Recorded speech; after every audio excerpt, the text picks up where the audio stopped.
Now today we'll start with exception number 1. When culpable homicide is not murder. Culpable homicide is not murder if the offender, whilst deprived of the power of self-control by grave and sudden provocation. Grave and sudden provocation को mark करिए. Causes death of the person who gave the provocation or causes death of any other person by mistake or accident. तो चाहे उस person की death cause की हो जिसकी death वो इंटेंड करता है, या गलती से बाय मिस्टेक और एक्सीडेंट किसी और की डेथ कॉज कर दी हो, तो अगर matter grave and sudden provocation की कैटेगरी में आता है तो it is not murder, it is culpable homicide. तो ग्रेव एंड सडन प्रोवोकेशन क्या सिंबलाइज करता है कि पहला प्रोवोकेशन ग्रेव होना चाहिए, सीरियस होना चाहिए, और दूसरा प्रोवोकेशन एकदम से होना चाहिए. ये नहीं कि प्रोवोकेशन पास्ट में दिया गया था, प्रोवोकेशन सडन होना चाहिए, अचानक से होना चाहिए. तो और ये दोनों कंडीशन जो है ना, ग्रेव एंड सडन प्रोवोकेशन, ये दोनों कंडीशन एक साथ को एग्जिस्ट करनी चाहिए. ग्रेव और सडन प्रोवोकेशन नहीं लिखा है. अगर मान लीजिए किसी केस में ऐसा होगा कि प्रोवोकेशन तो ग्रेव है पर सडनली नहीं दिया गया है, पास्ट में दिया गया था, और उसके बाद अगर आदमी किसी को मार दे तो एक्सेप्शन नंबर 1 का बेनिफिट नहीं मिलेगा, वो मर्डर ही कहलाएगा, कल्पेबल होमिसाइड नहीं कहलाएगी. तो ध्यान रखिएगा, ग्रेव एंड सडन प्रोवोकेशन होना चाहिए. तो अभी हम इस पे केस लॉस पे आएंगे तो आपको ये पॉइंट और एलैबोरेट करके बताऊंगा कि M Nanavati versus state of Maharashtra और बाकी के जितने भी केसेस हैं इस पॉइंट पे. अब एक्सेप्शन नंबर 1 के 3 एक्सेप्शन है. पहला, provocation must not B voluntary sort. खुद को प्रोवोक नहीं करवाना चाहिए आपको. आपने अगर मान लीजिए जानबूझ के खुद ही को प्रोवोक करवाया in order to take the benefit of exception number 1, तो वो ग्रेव ऑन सडन प्रोवोकेशन की कैटेगरी में नहीं जाएगा. दूसरा, the provocation must not be given by anything done in obedience to law और by public servant in lawful exercise of his powers. तो अगर कोई लीगल प्रोसेस हो रहा है या पब्लिक सर्वेंट अपनी लॉफुल पावर एक्सरसाइज कर रहा है, तो वो भी ग्रेव और सडन प्रोवोकेशन की कैटेगरी में नहीं आएगा. Let us suppose a police officer arrest you by following section 41 of the CRPC, जहाँ पे उसके पास पावर टू अरेस्ट है. वो अरेस्ट कर लेता है. Suddenly you find that arrest to be grave and sudden provocation for yourself. Let us suppose you feel that your integrity is violated, you feel angry that you have been arrested, and you decide to murder that police officer. In that situation, that won't be counted as grave and sudden provocation because that would fall within exception 2 of exception number 1, क्योंकि वहाँ पे public servant lawfully exercise कर रहा था. तो even though by fact वो grave and sudden provocation हो सकता है, पर बाय लॉ वो ग्रेव एंड सडन प्रोवोकेशन नहीं कहलाएगा, क्योंकि एक्सेप्शन नंबर 1 का एक्सेप्शन नंबर 1 का जो एक्सेप्शन है, सेकेंडली एक्सेप्शन, वो बताता है कि अगर कोई पब्लिक सर्वेंट अपनी लॉफुल एक्सरसाइज ऑफ पावर्स में काम कर रहा है तो that would not be counted as a provocation. Third is, provocation is not given by anything in lawful exercise of the right of private defence. ये वही principle को इनकॉर्पोरेट करता है कि there is no right of private defence against a private defence. Imagine करिए कि आप right of private defence, let us suppose you are exercising, no not you, forget yourself, आप ए को इमेजिन करिए, A is exercising right of private defence, ठीक है. अब aggressor जो था उसके खिलाफ a right of private defence exercise कर रहा है.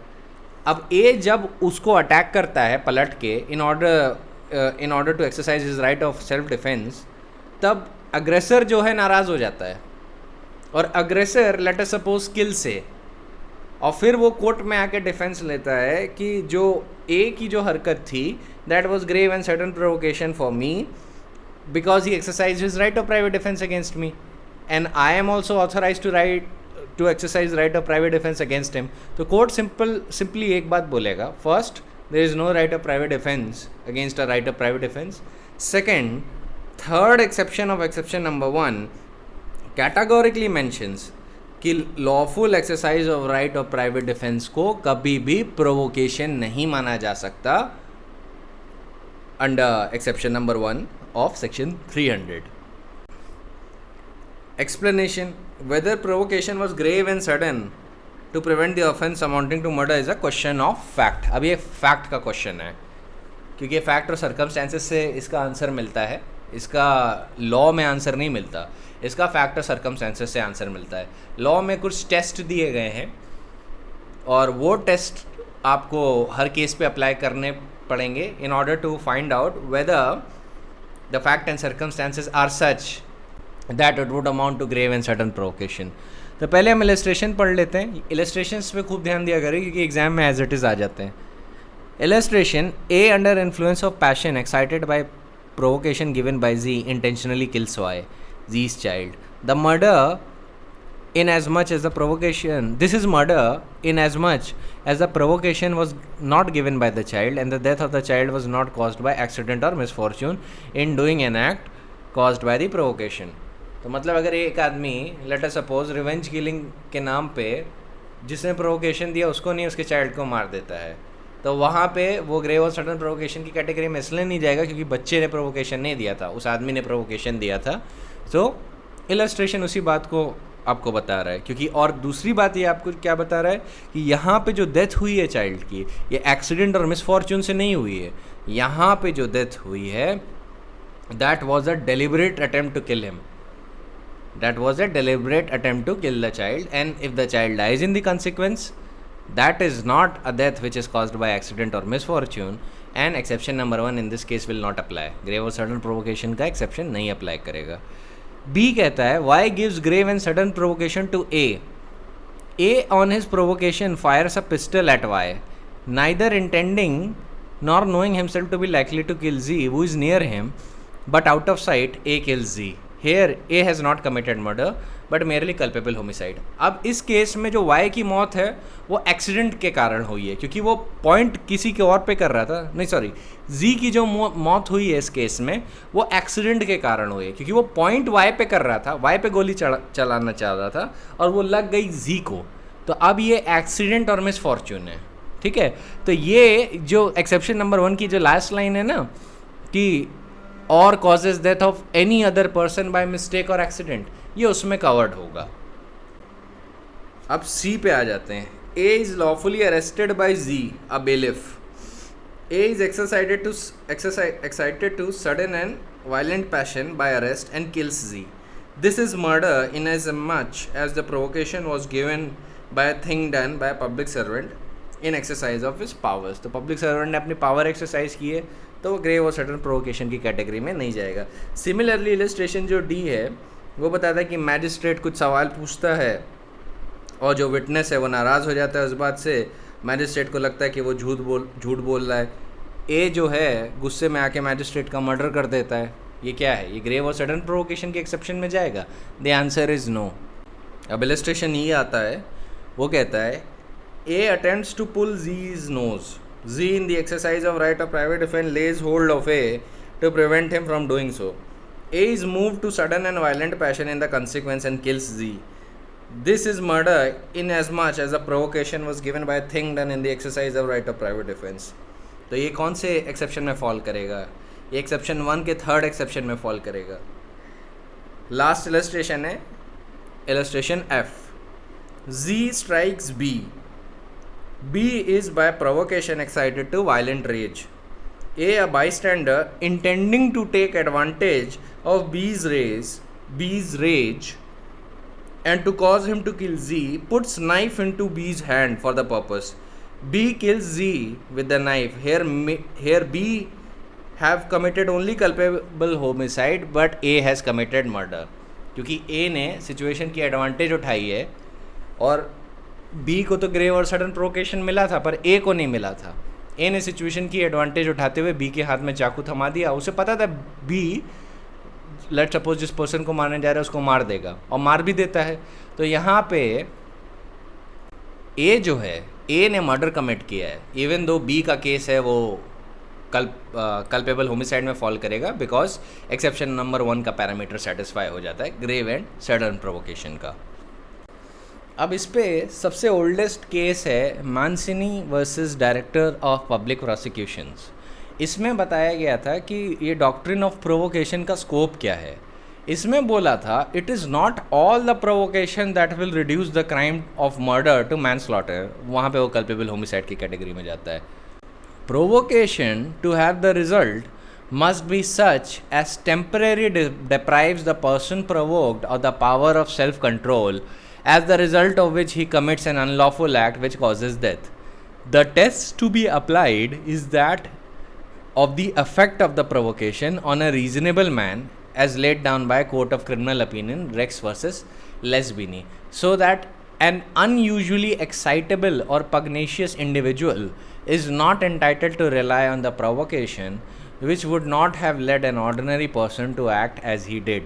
In applying the text, it is of particular importance to consider whether a sufficient interval has elapsed since the provocation to allow a reasonable man time to cool, and b, to take into account the instrument with which the homicide was effected for to retort in the heat of passion induced by the provocation by a simple blow is very different thing from making use of a deadly instrument like a concealed dagger. In short, the mode of resentment must bear a reasonable relationship to the provocation if the offense is reduced to manslaughter.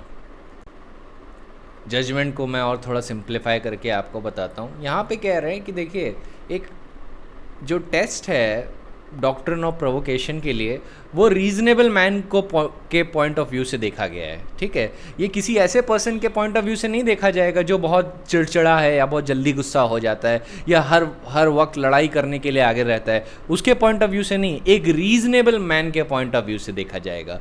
दूसरी point ये देखी जाएगी कि क्या उसके पास sufficient time था अपने patience को कूल करने का.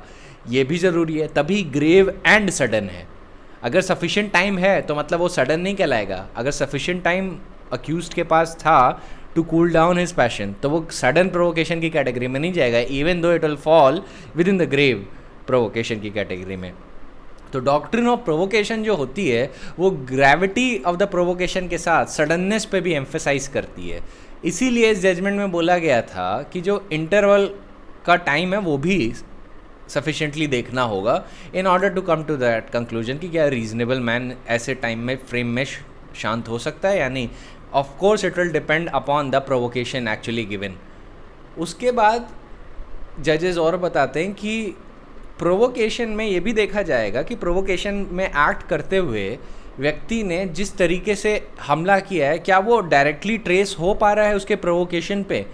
जैसे कि एक आदमी ने सिंपल ब्लो दिया, एक ही ब्लो दिया, और उसके डिस्टिंक्शन में दूसरे आदमी ने लेट अस सपोज नाइफ से हमला किया, तो ये दोनों अलग अलग तरह से ट्रीट किए जाएंगे. कोर्ट फैक्ट और सर्कमस्टेंसेस पे देखेगा कि क्या ऐसा काम करना रीजनेबल था in the context of the case before it. और अगर आंसर है हाँ तो ग्रेव और सडन प्रोवोकेशन का बेनिफिट मिल जाएगा, और अगर आंसर है ना तो ग्रेव और सडन प्रोवोकेशन का बेनिफिट नहीं मिलेगा. जैसे केस इन पॉइंट बताता हूँ, Holmes versus director of prosecution का. उसमें हस्बैंड एंड वाइफ में झगड़ा हो रहा था. वाइफ ने बताया कि मैं तुम्हारे साथ फेथफुल नहीं हूँ, मेरा अफेयर चल रहा है और मेरे सेक्सुअल रिलेशन एक दूसरे व्यक्ति के साथ हैं. इस बात पे हस्बैंड बहुत नाराज़ हुआ. हस्बैंड ने वहाँ पे एक हैमर पड़ा हुआ था और हैमर उठा के वाइफ के सर पे मार दिया और उसको स्ट्रैंगल करके वहीं पे मर्डर कमिट कर दिया.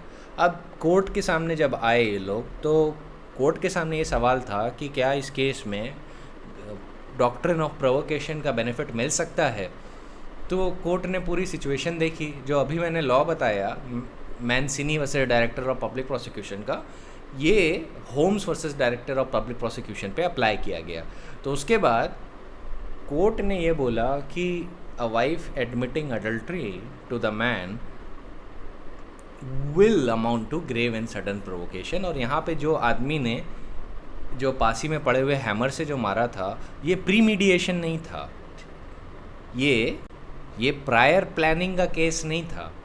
यहाँ पे उसको प्रोवोकेशन दिया गया, प्रोवोकेशन में उसने अचानक से उठा के मार दिया. ऐसी सिचुएशन में यहाँ पे क्राइम रिड्यूस हो गया है. It is not the case of murder, it is a case of manslaughter, जैसे कि वो अपने जुरिस्डिक्शन में बोलते हैं. अब इमीडिएटली हम इंडिया पे आ जाते हैं. ध्यान रखिएगा, ये जो केस लॉ मैंने बताया ना, यही फाउंडेशनल स्टोन बने हैं ग्रेव एंड सडन प्रोवोकेशन के लिए जो इंडिया की डॉक्ट्रिन है. ये दोनों case law are the foundational stone for the judgment of KM Nanavati versus state of Maharashtra. अब K M Nanavati versus state of Maharashtra में क्या हुआ था, इसमें जो के एम नानावती थे ये एक नेवी ऑफिसर्स थे। इनका एक इन्होंने शादी की with a British woman named Sylvia. अब ये नेवी में रहते थे, सिल्विया लोन रहती थी अपने बच्चों के साथ। तो बीच में क्या हुआ कि एक आहूजा थे, मिस्टर आहूजा, वो सिल्विया को बहुत अप्रोच करते थे और उनके साथ अफेयर रखना चाहते थे। सिल्विया ओरिजिनली तो अफेयर नहीं रखना चाहती थी, पर थोड़े टाइम के बाद she eventually succumb to her desires और उन दोनों के बीच में अफेयर हुआ। उसके बाद that affair transformed into sexual relationships और यही सब उनके बीच में चलता रहा जब तक के एम नानावती अपना नेवी का काम करते थे, तब तक आहूजा और सिल्विया का अफेयर चलता था। तो ये रेगुलरली चलता रहा। बहुत टाइम बाद के एम नानावती जब सी से वापस आए तो वो सिल्विया से मिले, बातचीत की, फिर उन्होंने कुछ लेटर्स पढ़ लिए जो आहूजा और सिल्विया के बीच में एक्सचेंज हुए थे। अब जो लेटर्स थे उसकी वजह से के एम नानावती को पता चल गया कि सिल्विया और दिस पर्सन नेम्ड आहूजा के बीच में अफेयर है। उनको पता चल गया। Now he was very distraught. Originally he thought, के एम नानावती थॉट कि उसको अपने आप को गोली मार लेनी चाहिए और he should have Sylvia live her life with mister Ahuja. तो वो सिल्विया और अपने दोनों बच्चों को कहता है कि चलो मूवी देखने चलते हैं।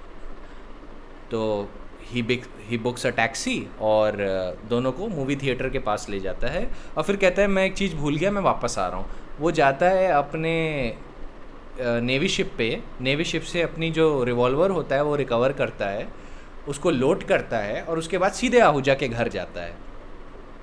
अब आहूजा के घर जाके उसका प्लान ये था कि वो आहूजा को बताएगा कि उसको सब पता चल गया है और उसके बाद वो सुसाइड कमिट कर ले। ये उसका ओरिजिनल प्लान था के एम नानावती का। तो फिर वो आहूजा के घर जाता है, फिर आहूजा को बोलता है कि मुझे सब पता चल गया है और ठीक है, अगर तुम्हारे और सिल्विया के बीच में रिलेशन है तो ठीक है, मैं तुम लोग के रास्ते में नहीं आऊँगा, बस एक चीज़ इंश्योर कर लेना कि मैं अपने आप को तो मारने जा रहा हूँ, तुम सिल्विया और मेरे बच्चों का ख्याल रखना।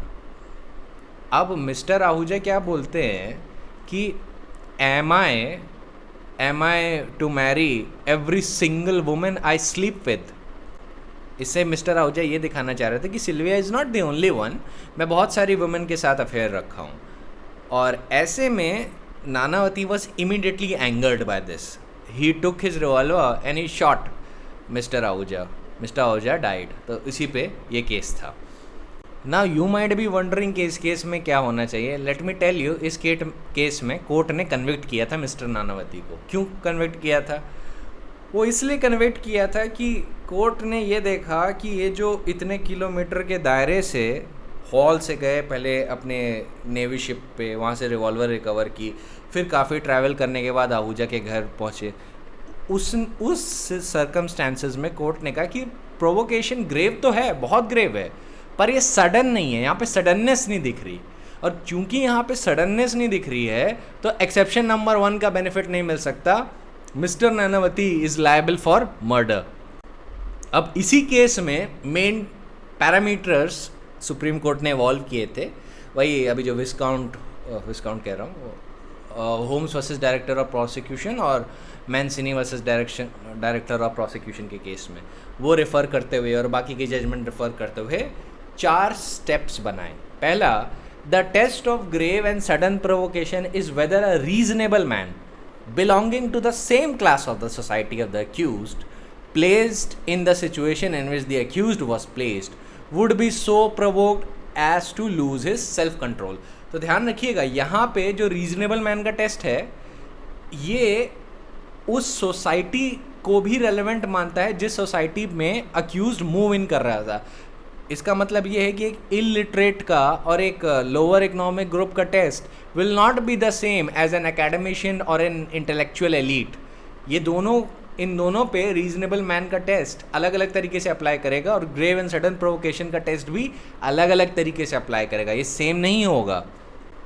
इसीलिए कोर्ट ने कहा था कि ग्रेव एंड सडन प्रोवोकेशन का टेस्ट रीजनेबल मैन के साथ साथ ये भी देखा जाएगा कि which class of society did he belong. अब प्रॉब्लम ये थी कि Nanavati belong to a very high class of society. He was a naval officer, so that is why he belonged to a very high class of society. Second test ये है कि in India words and gesture may also under certain circumstances cause grave and sudden provocation to an accused as to bring his act within the first exception to section 300 of the Indian Penal Code. अच्छा, ये unique है. India में gesture भी grave और sudden provocation की category में आ सकते हैं. तो कोई भी ऐसा जेस्चर जो बहुत ज़्यादा ऑफेंसिव कंसिडर किया जाए, वो भी अगर मान लीजिए कोई डिसीज्ड विक्टिम प्रोवोक करने के इंटेंशन से अक्यूज्ड को दिखाता है and accused in consequences murders him, तो that would also amount to grave and sudden provocation. तो words and gesture are also categorised as grave and sudden provocation in Indian circumstances. ये बाहर की jurisdictions में नहीं है. Third is the mental background created by the previous acts of the victim may be taken into account in ascertaining whether the subsequent act caused grave and sudden provocation for committing the offense. तो mental background जो previous acts हैं वो सारी line से consider करता है कि अब देखिए जैसे इस केस के कंटेक्स्ट में लेटर्स मिले, अब उसको पता नहीं था कि ये सारे चीज़ें आहूजा और सिल्विया के बीच में अफेयर चल रहा है. तो मेंटल बैकग्राउंड एक रेलेवेंट क्राइटेरिया होता है, बट बाय इटसेल्फ वो सफिशिएंट नहीं होता. Mental background is a relevant thing. Main चीज़ है grave and sudden provocation. Fourth, the fatal blow should be clearly trace to the influence of passion arising from the provocation and not after the passion has been cooled down by the lapse of time or otherwise giving room and scope for premeditation and calculation. एक चीज़ को ध्यान में रखना चाहिए कि जो fatal blow है, जो इमीडिएटली मान लीजिए किसी ने चाकू मार दिया, गोली मार दी, ये डायरेक्टली दिखना चाहिए फैक्टर सर्कमस्टेंसेस पे कि ये उस ग्रेव एंड सडन प्रोवोकेशन का कॉन्सिक्वेंस था, उस ग्रेव एंड सडन प्रोवोकेशन की वजह से वो एक्ट की गई थी. अगर मान लीजिए ग्रेविटी ऑफ प्रोवोकेशन है पर जो ब्लो इन्फ्लिक्टेड था वो सडन नहीं था, वो बहुत बाद में दिया गया था. लेट अस सपोज आदमी इस प्रोवोकेशन के बाद कई दिनों तक वेट करता है फिर मारता है, तो कोर्ट इसको ग्रेव एंड सडन प्रोवोकेशन नहीं मानेगा, एक्सेप्शन 1 का बेनिफिट नहीं मिलेगा, यहाँ पे मर्डर माना जाएगा. तो ध्यान रखिएगा, fatal blow should be clearly trace to the influence of passion arising from that provocation and not after the passion has cooled down by the lapse of time or otherwise giving room and scope for premeditation and calculation. तो grave and sudden provocation पे आपको KM Nanavati versus state of Maharashtra quote करना सबसे ज़्यादा ज़रूरी है. It is the locus classicus, और ये 4 प्रिंसिपल्स बताना आपको बहुत ज़्यादा ज़रूरी है जब भी आप एक्सेप्शन नंबर 1 ऑफ सेक्शन 300 की बात कर रहे हैं. अब मैं आपको इलस्ट्रेटिव केसेस बताता हूँ इंडियन कंटेक्स्ट में. पहला केस है बोया मुनिगाडू वर्सेस क्वीन, 1881 में रिपोर्ट हुआ था. इसमें ग्रेव एंड सडन प्रोवोकेशन की प्ली अपहेल्ड की गई थी. अक्यूज़ ने देखा कि जो डिसीज्ड है वो उसकी वाइफ के साथ कोहैबिट कर रहा है, और मतलब साथ में रह रहा है काफ़ी टाइम से, और उसके साथ खाना खाता है, उसी के साथ रहता है. तो उसके दिमाग में ये था कि इन लोगों के बीच में सेक्सुअल रिलेशनशिप भी है, और जो मेरी वाइफ है मुझ पे चीट कर रही है उस डिसीज्ड पर्सन के साथ. इतने में वो थोड़ा सुबह तक रुकता है और उसके बाद जो पैरामोर था वाइफ का उसको मार देता है बिलहुक से. इसमें जजेस ने बोला कि if having witness the act of adultery he connected their subsequent conduct as he could not have failed to connect it with the act, it would be the conduct of highly exasperating to him, implying as it must that all concealment of their criminal relations and all regard for his feelings were abandoned, and they proposed continuing their course of misconduct in his house. This we think amounted to provocation grave enough and sudden enough to deprive him of his self-control and reduce the offence from murder to culpable homicide not amounting to murder. इस case में जो accused था उसको benefit मिला था grave and sudden provocation का, क्योंकि उसने कोर्ट ने ये देखा कि देखिए ये जो एक्ट हुई है ये उसने रिसेंटली विटनेस की, उसने देखा कोहैबिटेशन हो रहा है, और उन्हीं के रात को उसने ये सब देखा, और उसके चंद घंटों बाद सुबह जब हो गई, सुबह उसने इन लोग पे हमला किया और डिसीज्ड को मार दिया, जो पैरामोर था वाइफ का उसको मार दिया। और जब उसको मार दिया तो कोर्ट ने सारे सर्कमस्टेंसेस देखे, उसका सोशल स्टाटा देखा और सारी चीज़ें देखी, फिर उसका कंक्लूजन पे आया कि ये सारी चीज़ें देखने के बाद हस्बैंड वॉज एग्जैस्परेटेड, मतलब बहुत गुस्से में था, और उसके बाद उसके दिमाग में ये जो रिलेशनशिप थी, जो अडल्टरस रिलेशनशिप थी, it was consuming him from inside. इसी वजह से जो उसने एक्ट कमिट की आगे to kill the paramour, that was directly related to that provocation, और ग्रेव एंड सडननेस का टेस्ट अप्लाई हो गया है, and here he can be given benefit of exception number 1। ध्यान रखिएगा, केएम नानावती में जो बहुत टाइम पास हो गया था एक जगह से दूसरी जगह पे ट्रैवल करने पे और वहाँ से गन लेने पे एसेट्रा, वहाँ पे सडननेस नहीं मानी गई थी, क्योंकि नानावती का जो सोशल क्लास था वो ऊपर था। ठीक है, ये सारे ऑफ कोर्स केएम नानावती का जजमेंट बहुत बाद में आया है, पर बोया मुनिगाडू का जजमेंट 1881 का है। यहाँ पे जो सोशल क्लास था बोया मुनिगाडू का वो बहुत लो था। ठीक है, वो कोई बहुत elite section of the society को बिलोंग नहीं करता था, तो इसलिए उसको ग्रेव एंड सडन प्रोवोकेशन का बेनिफिट दे दिया गया। और क्योंकि जो रीजनेबल मैन का जो टेस्ट था वो उसके सोशल क्लास को ध्यान में रखते हुए लिया गया था, फिर ये देखा था कि क्या उस सोशल क्लास में बिलोंग करने वाले व्यक्ति ऐसे कंडक्ट को देखने के बाद क्या वो बहुत जल्दी प्रोवोक हो जाएंगे, या किस तरीके का उनका प्रोवोकेशन होगा और कितने टाइम तक रहेगा। इस केस में कोर्ट ने उसको माना। Next case in point is Chinnathaman versus state, represented by inspector of police. अब नेक्स्ट केस इन पॉइंट में क्या हुआ था, इस केस इन पॉइंट में क्या हुआ था कि इसमें अक्यूज्ड को शक था कि जो उसकी नीस है उसको डिसीज्ड ने और उसके बहन के बेटे ने मिलके नीस के लवर के साथ भागने में मदद की है। He was very angry with that. तो उसने क्या किया, इन सर्कमस्टेंसेस को और बाकी चीज़ों को ध्यान में रखते हुए जब अक्यूज्ड को डिसीज्ड मिला तो उसने उस पर खूब हमले किए। ही अटैक्ड हिम फेरोशियसली। लेकिन कोर्ट ने क्या पाया इस केस में, कोर्ट ने इस केस में देखा कि पहली बात तो प्रोवोकेशन ग्रेव और सडन था। क्यों था? क्योंकि चिनाथमन के दिमाग में क्या चल रहा था कि ये इन लोगों ने फैसिलिटेट किया है इलोपमेंट, साथ में जो डिसीज्ड है, डिसीज्ड की वजह से उसकी फैमिली पे डिसऑनर आया है। उस डिसऑनर के चलते हुए उसने डिसीज्ड पे हमला किया। डिसीज्ड उससे यंगर था, वो हमला सरवाइव नहीं कर पाया। फैक्ट्स ऑफ द केस में ये भी साबित हुआ कि जो अक्यूज था उसके पास कई मौके थे ब्लो देने के, लेकिन एक पॉइंट के बाद वो रुक गया। एक पॉइंट से वो आगे नहीं बढ़ा। उसने क्रूअल और अनयूजुअल मैनर में भी एक्ट नहीं किया, क्रूएलिटी भी नहीं दिखाई।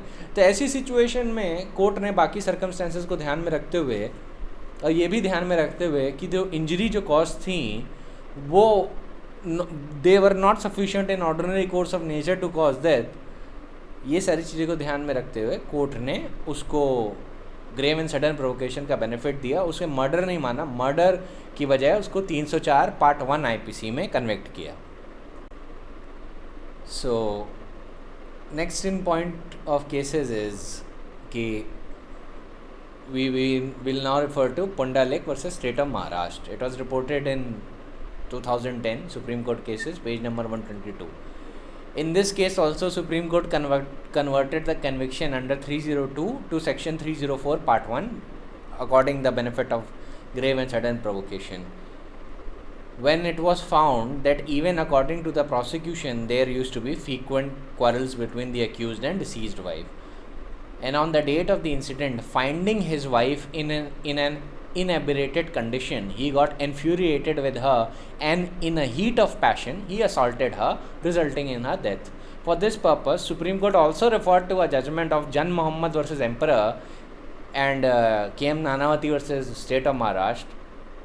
So what in Jan Muhammad versus Emperor, what happened was, in that case, the facts were that the wife was leading a notoriously immoral life, and on the previous night she mysteriously disappeared from her bedside of her husband, and when the husband protested against her conduct, she abused him, whereupon the husband lost his self-control, picked up a rough stick which happened to be close by, and stuck her by the stick, resulting into her death.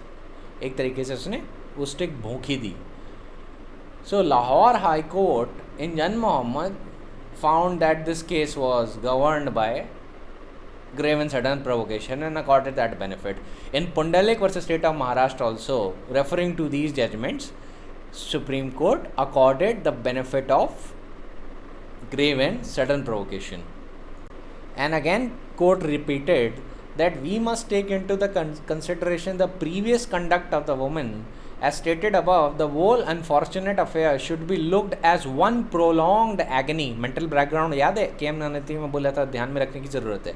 तो वही court ने बोला कि whole unfortunate affair should be looked at as a one prolonged agony on the part of the husband, which must have been preying upon his mind and led to the assault upon the woman resulting in her death. अब next in point of cases में आते हैं emperor versus बल्कू. ये illustrative cases हैं, पर ये वाला जो केस है ये उत्तराखंड और यूपी के लिए बहुत इंपॉर्टेंट है.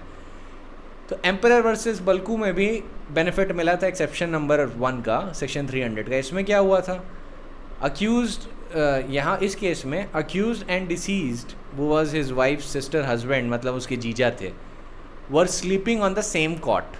And in the night, accused saw the deceased getting up from the cot and going to another room and having sexual intercourse with the accused's wife. And the accused allowed the deceased to return to the cot. But after deceased fell asleep, he stabbed him to death. जब उसके जीजा जी सो गए तो उसको चाकू मार दिया. और चाकू जो था वो कहीं से लेके नहीं आया था, उसकी चारपाई के ही नीचे था. उसने वही चारपाई के नीचे से चाकू उठाया और उसको मार दिया. कोर्ट ने बोला, when the deceased came into intimate contact with the accused by lying beside him on the charpai, this must have worked further on the mind of the accused, and he must have reflected that this man who is now lying beside me had been dishonoring me a few minutes ago. Under these circumstances, we think that the provocation was both grave and sudden. Next in point of case बताता हूँ आपको, ये भी Allahabad high court का है, Babulal versus state का. इसमें भी ग्रेव एंड सडन प्रोवोकेशन का एक्सेप्शन मिला था. When the husband saw his wife in a compromising position with the deceased, then he killed the latter when the deceased came. जो उसका पैरामोर था वाइफ का, उसने वाइफ के पैरामोर को सीधे मार दिया because he saw them committing and indulging into an adulterous intercourse. तो इस केस के लिए भी कोर्ट ने थोड़ा बैकग्राउंड कंसिडर किया था कि पहले जो हस्बैंड था उसको शक था कि दोनों के बीच में अफेयर है, पर उसने क्या किया कि rather than immediately acting upon it, वो अपनी वाइफ को कहीं और ले गया. तो उसकी वजह से उसने सोचा कि अब वो डिसीज से काफ़ी दूर ले गया है, तो अब वो उनकी लाइफ में इंटरफियर नहीं करेगा. But this belief was shattered when he found that deceased was at his hut when he was absent. इसने उसको मेंटल जोल्ट दिया, वो एकदम से गुस्सा गया और एकदम से गुस्सा आने की वजह से उसने डिसीज्ड को मार दिया, वाइफ के पैरामोर को मार दिया. और जब वो मार दिया तो यहाँ पे भी कोर्ट ने ग्रेव एंड सडन प्रोवोकेशन का बेनिफिट दिया. इसमें एक और चीज़ एस्टैब्लिश हो गई थी कि he had suspected this illicit intimacy on earlier occasion as well, and that was also found relevant. तो ये जितने भी डिसीजन अभी तक मैंने आपको बताए, इन सब में बैकग्राउंड जो चल रहा था इनफिडेलिटी का, ये कंसिडर किया गया था in order to accord the benefit of grave and sudden provocation. ना next in point of case is Bonda Devesu versus state of Andhra Pradesh. ये सुप्रीम कोर्ट का है, 1996 में रिपोर्ट हुआ था सुप्रीम कोर्ट केसेस में.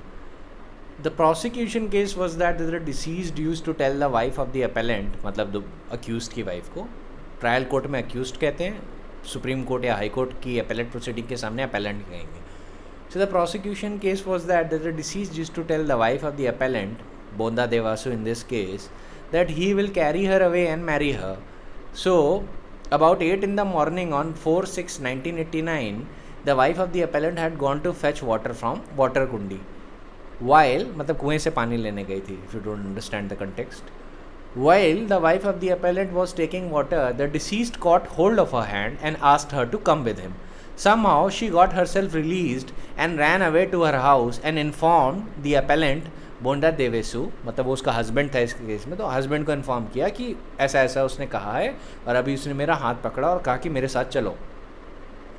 The appellant went to the deceased and gave an axe blow to the deceased which proved fatal. In circumstances में supreme court ने बोला कि the prosecution has alleged that the participation by other person also was involved in this case, but they have been acquitted by the trial court. We are informed that the appellant is a tribal. Appellant जो है वो tribal है. The behavior of the tribals in the situation in which the occurrence has taken place is well known. The prosecution case itself is that the deceased used to misbehave with the wife of the appellant, and on the date of the occurrence, he was actually taking her away by catching hold of her hand. In the normal course, it was bound to cause grave provocation to the appellant, because of which the offence was committed. In this background, the appellant cannot be convicted for an offence under 302. His case is covered by exception number 1 of section 300 IPC. तो वहाँ पे भी alter कर दिया गया conviction और उनको सज़ा दी गई कल्पेबल होमिसाइड पार्ट 1 में 304 पार्ट 1. ठीक है. Next in point of case में आते हैं Devku Bhika versus state of Gujarat. 1996 supreme court cases में रिपोर्ट हुआ ये. इसमें the deceased was the headmaster of a school. He had asked the accused to make his wife available to him for immoral purpose, that is sexual intercourses, in return of which he'll give him a job to the accused in the school, as well as charge him of impotency, and the accused killed the deceased master by inflicting repeated knife injuries. So basically Devku Bhika में क्या हुआ था कि जो headmaster of the school था उसने उसकी wife को उसने अक्यूज्ड को बोला कि you make your wife available to me, in return I will give you a job. साथ में उसने बोला देवकू को कि यू आर इम्पोर्टेंट, ठीक है, you can not satisfy your wife, I will satisfy your wife, ये बोला था उसने. अक्यूज्ड इससे नेचुरली बहुत इनरेज्ड हो गया और उसने नाइफ से रिपीटेड इंजरीज कॉज की. सुप्रीम कोर्ट ने उसका भी कन्विक्शन ऑल्टर कर दिया 302 से 304 पार्ट 1 में. सुप्रीम कोर्ट कहता है thus from the analysis it becomes abundantly clear that the appellant was driven to a crime which was not premeditated on the occasion and had sprung up at the moment, gradually leading to the point when the appellant lost his self-control and due to grave and sudden provocation inflicted the injuries on the deceased successively within seconds. We think therefore that the offence made out against the appellant is under section 304 part 1. इनको भी benefit मिल गया था exception number 1 of section 300 का. Next और case पे आते हैं. State of Punjab versus Jagtar Singh का 2011 में रिपोर्ट हुआ है सुप्रीम कोर्ट केसेस में. The accused persons had killed Gurnam Singh and their sister Paramjeet Kaur by strangulation because Paramjeet Kaur had sexual relation with Gurnam Singh. The High Court came to a conclusion that the deceased Gurnam Singh, who himself sneaked into the house of the accused person and must have sexual intercourse with Paramjeet Kaur, and on seeing them in compromising position, the accused persons must have killed him. On this basis, High Court came to a conclusion that even if this was proved, it was the case of grave and sudden provocation, and as such, it could not be case of murder, and it would come under 304 part 1 read with section 34 of the IPC, क्योंकि एक से ज़्यादा लोग थे इसमें, on the basis of first exception of section 300 IPC. Therefore, the High Court converted the sentence of the accused from imprisonment for life to rigorous imprisonment for 5 years and a fine of 1,000 each. Supreme Court upheld the judgment of the High Court and dismissed the appeal. उसने high court के judgement को एकदम सही माना, facts और circumstances देखे और बोला कि हाई कोर्ट ने लॉ एकदम सही अप्लाई किया है इन द फैक्ट और सर्कमस्टांसेस में, और यहाँ पे ग्रेव एंड सडन प्रोवोकेशन की प्ली एकदम साबित हो गई थी. The next case is state of Uttar Pradesh versus Shyamveer, reported in supreme court cases year 2005. The accused had come to the place of the occurrence on hearing about their brother's death. They had thereafter picked up the body of the deceased brother and kept it under a neem tree. Then they set fire to the house of the deceased. It was not disputed that the second occurrence took place within the first 15 minutes of the first occurrence. The High Court sentenced the accused to 10 years of rigorous imprisonment under Section 304, Part 1 of the IPC. Honorable Supreme Court said that in the fact or circumstances, it cannot be said that the view taken by the High Court was not reasonable. The court observed that incident seriously infuriated the family members of the deceased and resulted in deprivation of the power of self-control. The time gap was only 15 minutes between the two incidents. Support that the case of the respondents that what they did it under grave provocation while deprived of their power of self-control on account of murder of their brother by Indal. According to her, the time gap of 15 minutes was not sufficient for the members of the family of Rajveer to gain their self-control, particularly when they saw the dead body of their brother who was murdered by Indal. It must have taken some time for them to reach the house of Ghavandi Lal, and within no time thereafter the second occurrence took place. तो in fact और circumstances को देखते हुए court ने इसको grave और sudden provocation का case माना और बेनिफिट अकॉर्ड किया सेक्शन 300 के फर्स्ट सेक्शन का. अच्छा, इसमें इस केस में state of Uttar Pradesh appeal पे गया था सुप्रीम कोर्ट में, तभी केस का नाम है state of Uttar Pradesh versus Shyamveer. तो हुआ क्या था इस केस में कि अक्यूज़ड के भाई को मार दिया गया था, उसका वो बदला लेने गए, एक रिवेंज किलिंग की, उसकी वजह से रिवेंज किलिंग की तो उसको ग्रेव एंड सडन प्रोवोकेशन के फैक्ट और सर्कमस्टेंसेस में लाया गया था. अपने ब्रदर की डेड बॉडी को देख के ऑब्वियसली फैमिली नाराज़ हो गई and they set fire to the house of the deceased person मर गया. और फिर ये फिर प्रोसिक्यूट किए गए, ऑब्वियसली प्रोसिक्यूट किए गए तो वहाँ पे कोर्ट ने इसको मर्डर का केस ना मानते हुए इसको माना 304 पार्ट 1 ऑफ द आईपीसी में पनिशेबल. क्यों? क्योंकि एक्सेप्शन नंबर 1 मिल गया था. अब next in point of the illustrative cases is Hansa Singh versus state of Punjab 1976 volume number 4 supreme court cases. In this, the occurrence took place while the deceased was committing sodomy on Hariya and it gave him such a grave and sudden provocation that he assaulted the deceased and eventually caused his death. Supreme Court, in the fact or circumstances, gave him the benefit of first exception of section 300 and found that the appropriate part where he should be punished is under 304 part 2. Kyun? Because the appellant saw the deceased committing the act of sodomy on his son. He lost his power of self-control and it was undoubtedly a grave and sudden provocation for him which led him to commit the murderous assault on the deceased. Next in point of important case is Ajit Singh versus State of Punjab, reported in 1989. Here the appellant's plea before the session judge was that he left the house on the morning to visit his sister, but after going some distance he realized that he had not brought his money purse and came back to the house. On reaching the home, he found one person named Gurbaksh Singh and his wife in a compromising position, and acting under a grave and sudden provocation, he fired 2 shots at his wife and Gurbaksh Singh. Sessions judge in the trial court, sessions judge refused to give credence to the defense version, but the High Court found it a case of grave and sudden provocation. Supreme Court said that the High Court was justified in holding that the appellant had acted only under grave and sudden provocation when he fired shots at his wife and the person named Gurbaksh Singh. Next in point of important case is Indrajit Singh versus State of Punjab. In this case, what happened? The deceased, taking undue advantage of the mental condition of the wife of the accused, had developed illicit relations with her. He used to visit the house of the accused in his absence. The accused was in the know of this and he repeatedly warned him to desist from his activities, but without success. One fateful day, when the accused returned from school, he found the deceased in bedroom with his wife. The deceased succeeded in running away by pushing away the accused. This caused extreme provocation to the accused, who immediately picked up his pistol, followed the deceased to his shop, which was right opposite to his house, and shot him and ran away.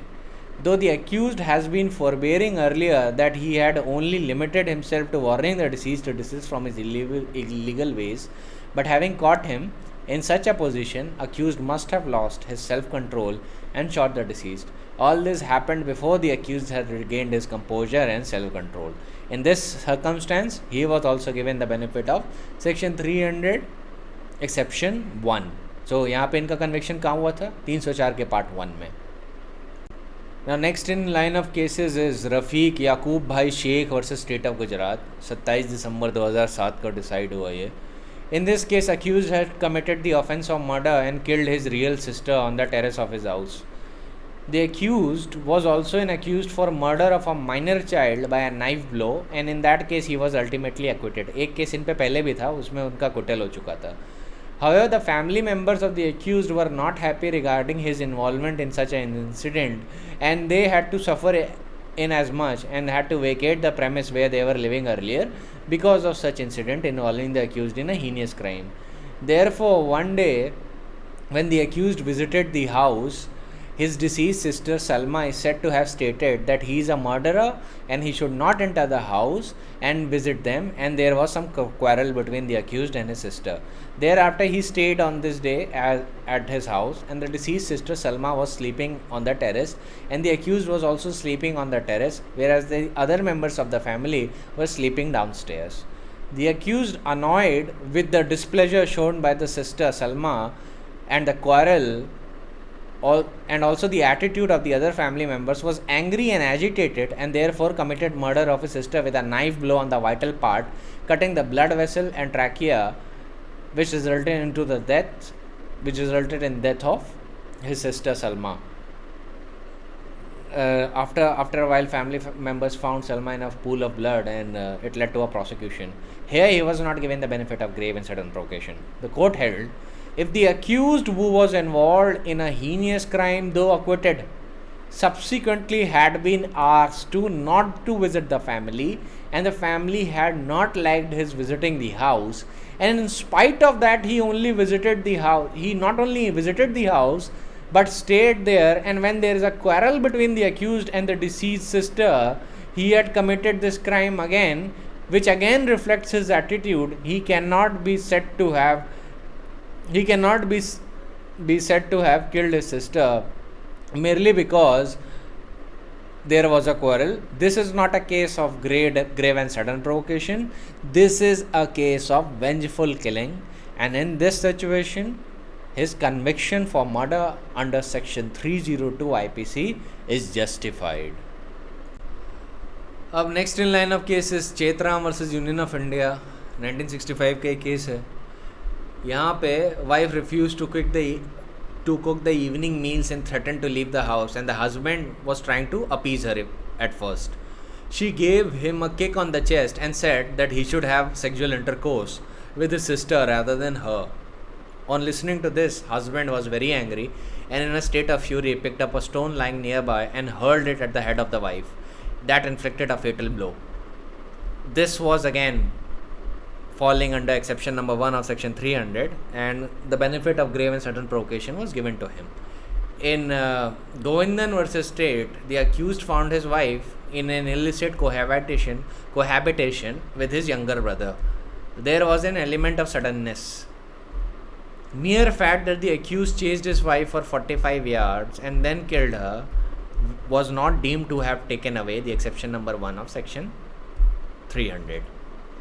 However, it must be borne in mind that mere suspicion of unchastity would not amount to grave and sudden provocation. Suspicion by itself नहीं होता, suspicion शक पे नहीं होगा. It is actually witnessing it, और या तो circumstances ऐसे हों जहाँ पे unchastity implied हो, जहाँ पे benefit मिल सकता है. Like suppose the wife is cohabiting with her paramour, वहाँ पे उसने हो सकता है sexual intercourse ना देखा हो, पर in circumstances it can be implied. Because जो ग्रेव एंड सडन प्रोवोकेशन है ये थोड़ा नैरो है इन पर्सपेक्टिव. इतना वाइड नहीं कि अनलिमिटेड स्कोप है कि सस्पिशन पे मार दिया. सस्पिशन पे मारेंगे तो ये मर्डर के केस में जाएगा. So another case on this point is Imam Bakhsh versus emperor. where the accused knew that his sister was suspected of an intimacy with another person, and he left his house after picking up the eggs and going to the house of his sister, broke into it in spite of the protest and murdered both sister and paramour. It was held the provocation might have been grave, but it was not sudden. He was held liable for murder. अच्छा, इमाम बख्श को क्यों benefit नहीं मिला? क्योंकि देखिए उनको सस्पेक्शन था इंटीमेसी का और सिस्टर पे था. अब sister was going with her paramour somewhere और फिर उसके घर को तोड़ा, घर में घुसे. तो वहाँ पे कोर्ट ने कहा कि देखिए सारी सिचुएशन अगर हम ध्यान में रखें तो प्रोवोकेशन हम तब भी मान सकते हैं ग्रेव था, पर सडन नहीं था, क्योंकि ये पीछा किए बहुत टाइम तक, ये एक्ट्स लेके गए थे, ये पूरे प्री मीडिएशन के साथ गए थे, पर इनको इन सारे सर्कमस्टेंसेस को देखते हुए मर्डर के लिए लायबल किया गया था. Next in line of cases है जहाँ पे डिनाई कर दिया गया था एक्सेप्शन नंबर 1. इसमें अक्यूज्ड की mother used to object to his illicit relationship with certain women. इसमें एक दिन अक्यूज्ड गुस्सा आ गया and he killed his mother. That was not found to fall in exception number 1. That was rightly held to be a case of murder. Then there was also this case of Rajkumar. No, Sheikh Rafi versus State of Andhra Pradesh. I need to tell you that first. In this case, what happened that there was a family dispute on the matter of partition, and the accused chased the deceased and caused 19 stab injuries. 19 injuries थी इस case में deceased की body पे और सारी vital part पे. Deceased unarmed भी था. Injuries were inflicted in a very cruel and unusual manner. In this case, ये ग्रेव एंड सडन प्रोवोकेशन नहीं माना गया क्योंकि इसमें 2 फैक्टर्स थे. पहली बात है पार्टीशन डिस्प्यूट में से वर्बल अल्टरकेशन हो रहा था, कोई प्रोवोकेशन नहीं दिया गया था इस तरीके से जिसके बेसिस पे शेख रफ़ी इतने नाराज़ हो जाएं कि 19 स्टैब इंजरीज कॉज करें. और जो स्टैब इंजरीज थी they were inflicted in a very cruel manner. Court ने ये सारे सर्कमस्टेंसेस को देखते हुए बोला कि जो बेनिफिट है ना ग्रेव एंड सडन प्रोवोकेशन का वो हर व्यक्ति को ऐसे नहीं दिया जा सकता जो छोटी छोटी बात पे चिढ़े आता है या पग्नीशियस एटीट्यूड का है, कि मतलब लड़ाके एटीट्यूड का है. इन सारी सिचुएशंस पे बेनिफिट नहीं दिया जाता. एक रीजनेबल मैन का टेस्ट होता है और ये देखा जाता है कि जो फेटल ब्लो है can be directly be traced to the passions और नॉट. और इस केस में वो नहीं पाया गया था and he was convicted for murder. अब in Rajkumar versus state of Maharashtra, it was decided in 15 July 2009. In this case husband murdered his wife. Why?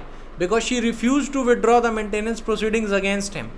In this case, court held that it was her lawful right to institute maintenance proceedings, and murdering her for refusal to withdraw such proceedings cannot be termed as grave and sudden provocation. Alright?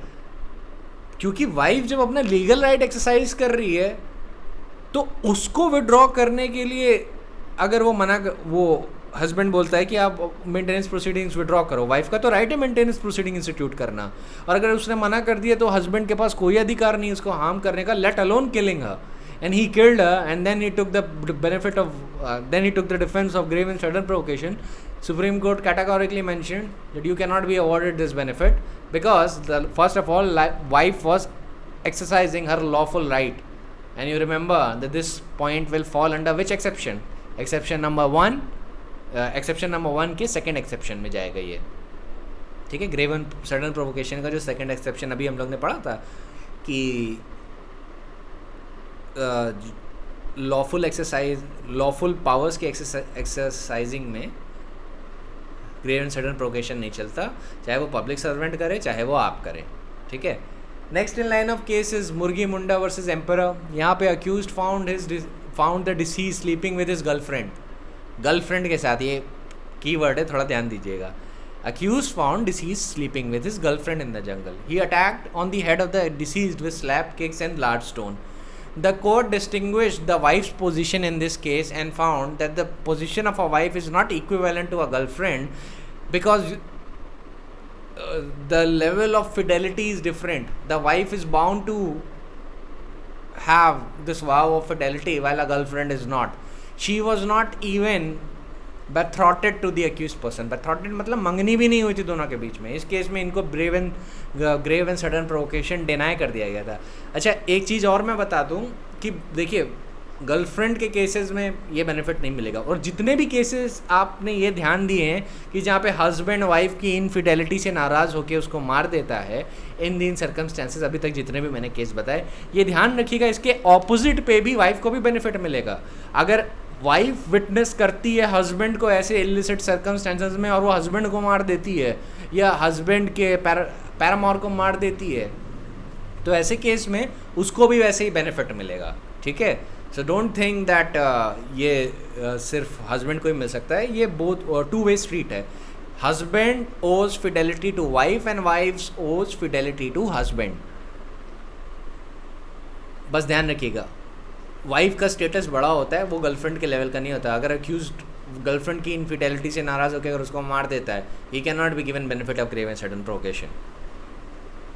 In Jamaluddin versus state में क्या हुआ था? In this case the defence of provocation पे एक elaboration किया गया था कि defence of provocation husband, son और ब्रदर ले सकते हैं, प्रोवाइडेड दैट वाइफ, मदर और sister was under their protection, but it cannot extend to first cousins or second cousins, especially when they are not under their protection।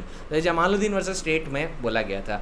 अच्छा, एक चीज़ का ध्यान रखिएगा, 1955 का केस है। अब लॉ इतना डेवलप हो गया कि मुझे नहीं लगता, ये मेरा पर्सनल ओपिनियन है, कि जमालुद्दीन का जो रेशियो है वो अभी भी अप्लाई करेगा in these modern times. But as far as, क्योंकि अब जो ये प्रिंसिपल है ना कि the man is bound to protect the woman and the woman is under the custody of a man, ये सारे प्रिंसिपल्स अब नहीं चलते। तो जमालुद्दीन वर्सेस स्टेट का ratio I don't think it is very applicable, पर क्योंकि लोकस क्लासिकस है तो बताना ज़रूरी है। अभी तक मैंने जितने भी केसेस आपको बताए हैं लोकस क्लासिकस हैं इस पॉइंट पे, ग्रेव एंड सडन प्रोवोकेशन पे। Now next in point of cases is Akhtar versus state. 11 नवंबर 1963 को डिसाइड हुआ, इलाहाबाद हाई कोर्ट का केस है। पर्टिकुलर इसमें बोला गया था कि पर्टिकुलर सिचुएशन और पास्ट एक्सपीरियंस जो अक्यूज्ड के हैं in relation of the deceased को अकाउंट में रखा जाएगा। यू रिमेंबर के एम नानावती का भी यही प्रिंसिपल है। फिर कोर्ट इसमें बोलता है, secondly what is to be considered that accused has either acted normally और reasonably according to the standard and norms applicable to his groups until he lost control over himself. If he himself acted improperly or unreasonably so as to invite what is put forward as provocation, he could not get the benefit of his doctrine. Third point ये है, it has to be shown that the act causing death was committed after loss of self control but before self possession he has opportunity to return। मतलब उसके senses आने से पहले ही ये crime commit होना चाहिए। अगर वो उसके पैशंस काम डाउन हो गए और तब उसने क्राइम कमिट किया तो पहले एक्सेप्शन का बेनिफिट नहीं मिलेगा, ये मर्डर फिर कहलाएगा। कोर्ट ने बोला, this can often be presumed from the existence of grave and sudden provocation and a drastic character of the violent and hasty act immediately following the provocation, but the fact and circumstances may sometime exist which destroy the presumption and show the self-possession was not actually lost, so that the accused could not be given benefit of the doctrine। ध्यान रखिएगा, अगर grave और sudden provocation की वजह से भी अगर accused का पैशन राइज नहीं करता है, वो उसको सिर्फ एक बहाने की तरह यूज़ करता है मर्डर कमिट करने के लिए, तो भी बेनिफिट नहीं मिलेगा। पैशंस हमेशा इन्फ्लेम्ड होने चाहिए, all right, and the fatal blow that is inflicted should be clearly trace to the passion. Secondly, it is very important to bear in mind that the standards and norm applicable to the accused person would be the same as the standard and norms applicable to his group। वो आपको पता है के M Nanavati में जो principal बोला था कि रीजनेबल मैन का जो टेस्ट है belonging to the same class of society, वो रेलेवेंट रखा जाएगा। तो ये एक मेन पॉइंट था। सिमिलरली एक इलस्ट्रेशन आप ऐसे सोचिए, अगर कोई एक आदमी है, एक मैं एकदम लीक से हट के बात बता रहा हूँ कि एक आदमी है, वो अक्यूज्ड के घर पे जाता है, उसको प्रोवोक करता है कि आज बाहर निकलो, आज देख लेंगे कौन ज़्यादा ताकतवर है और कौन नहीं। अक्यूज्ड बाहर निकलता है, दोनों के बीच में झगड़ा होता है और अक्यूज्ड जो है उसको मार देता है। तो जनरली ये देखा जाएगा फैक्टर सर्कमस्टेंसेस में कि जो डिसीज्ड पर्सन था उसने प्रोवोकेशन दिया। फिर ये भी देखा जाएगा कि अक्यूज किस सोसाइटी को बिलोंग करता था, क्या उसने रीजनेबली एक्ट किया। फिर ये देखा जाएगा कि क्या जो फेटल ब्लो उसने इन्फ्लिक्ट किया that can be clearly be traced to the influence of passion. और जब ये पैरामीटर सेटिस्फाइड हो जाएंगे तभी डॉक्ट्रिन ऑफ प्रोवोकेशन में ग्रेव एंड सडन प्रोवोकेशन का बेनिफिट मिलेगा। लेकिन अगर मान लीजिए इसी में सिचुएशन उल्टा कर दें, डिसीज्ड प्रोवोकेशन ना दे, अक्यूज्ड खुद प्रोवोकेशन दे, अक्यूज ने पहला प्रोवोकेशन खुद दिया, पलट के डिसीज ने भी बोला कि how dare you give me that provocation, दोनों ने आपस में झगड़ा किया और अक्यूज ने डिसीज को मार दिया। Here the accused himself give the first provocation, वहाँ पे अक्यूज्ड को बेनिफिट नहीं मिलेगा। ये भी एक इम्पॉर्टेंट पॉइंट है। ये सारे जितने भी इलस्ट्रेटिव केसेस मैंने आपको बताया और भी हैं, अब स्टडी नोट्स अपने रेफ़र करिएगा, यू विल फाइंड देम।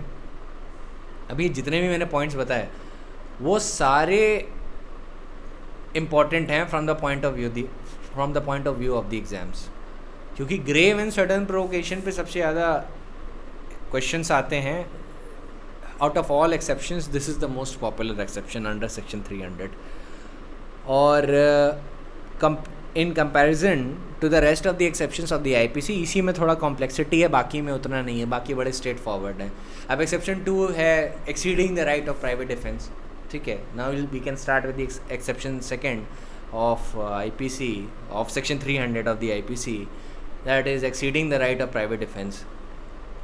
अभी जो सेकेंड एक्सेप्शन मैं आपको बताने जा रहा हूँ इसको आपको क्लब करना है अपने राइट ऑफ प्राइवेट डिफेंस के नोट्स से, तो आपको पूरी पिक्चर तब पता चलेगी। एक्सेप्शन नंबर 2 कहता है culpable homicide is not murder if the offence in the exercise of in exercise in good faith of the right of private defence of the person of property. तो मतलब culpable homicide तब murder नहीं कहलाता अगर offender ने right of private defence exercise किया good faith में।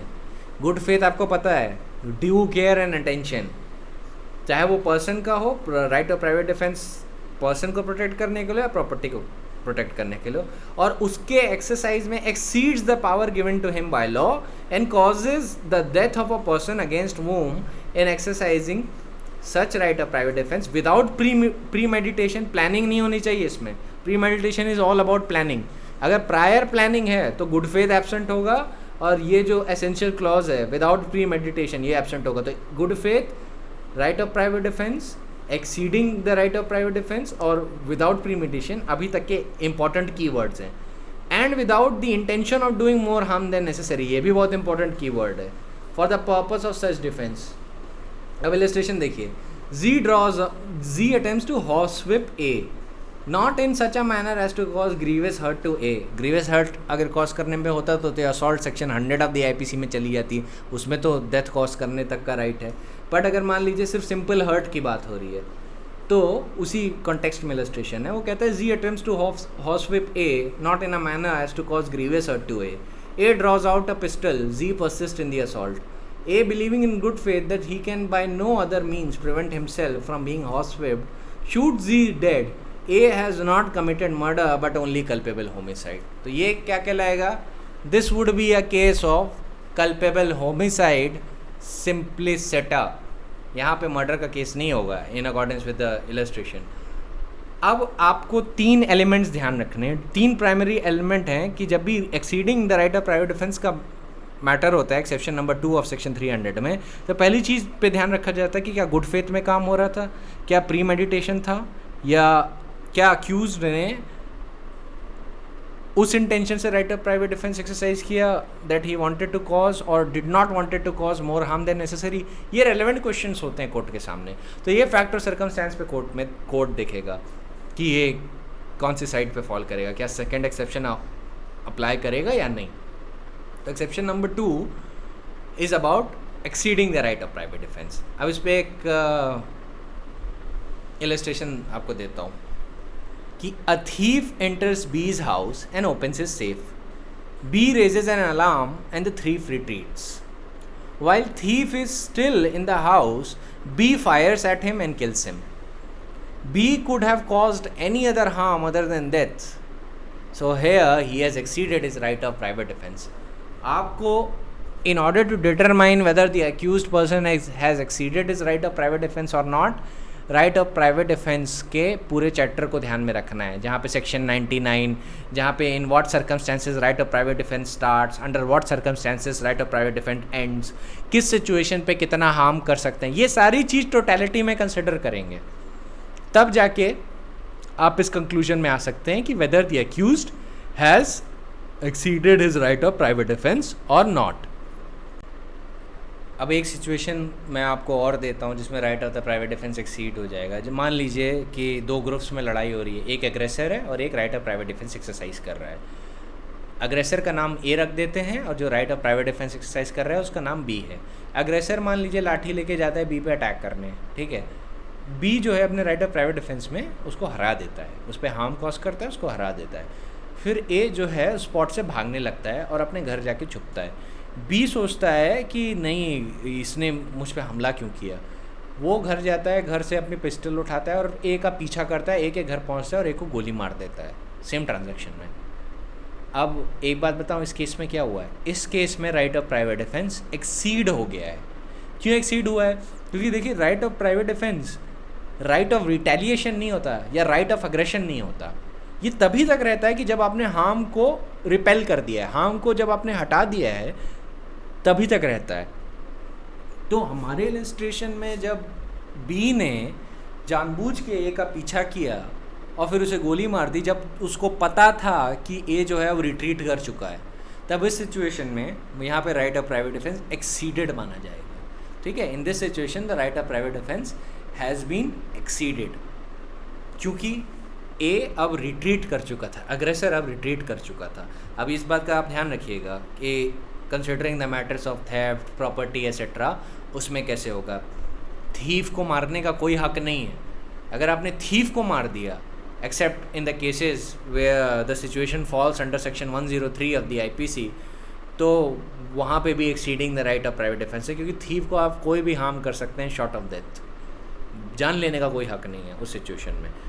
So always remember the principle of 103 and section 100 and section 99 IPC का, और ये भी ध्यान में रखें कि कब कौन सी सिचुएशन में right of private defence start होता है और कहाँ ख़त्म होता है। जहाँ पे मान लीजिए राइट ऑफ प्राइवेट डिफेंस ख़त्म हो गया और उसके बाद भी right of private defence exercise किया, जबकि लॉ कहता है अब इस स्टेज पे ख़त्म हो जाता है, और उसके बाद भी एक्सरसाइज किया, तो that would be a case of exceeding the right of private defence. अब एक केस बताता हूँ इस पॉइंट पे। त्रिलोक सिंह वर्सेस स्टेट 31 जनवरी 1992 को रिपोर्ट हुआ। इसमें accused and the deceased were quarreling and he went to the house and the accused persons, then he went back to his house and apprehended some danger would be caused to him, क्योंकि जो deceased था उसका criminal background था। Deceased had a criminal background and it was natural for the accused person to apprehend that there was some likelihood of causing hurt to him. In this situation, what the accused person did is that he went back to his house, he took a knife, he came back with it and he stabbed the deceased person. The deceased person died in the consequence. Supreme Court said that in the facts of the case, if we look at the totality of the circumstances, we cannot conclusively say that the accused person never had a right of private defense, क्योंकि उसके दिमाग में apprehension था, apprehension of hurt था.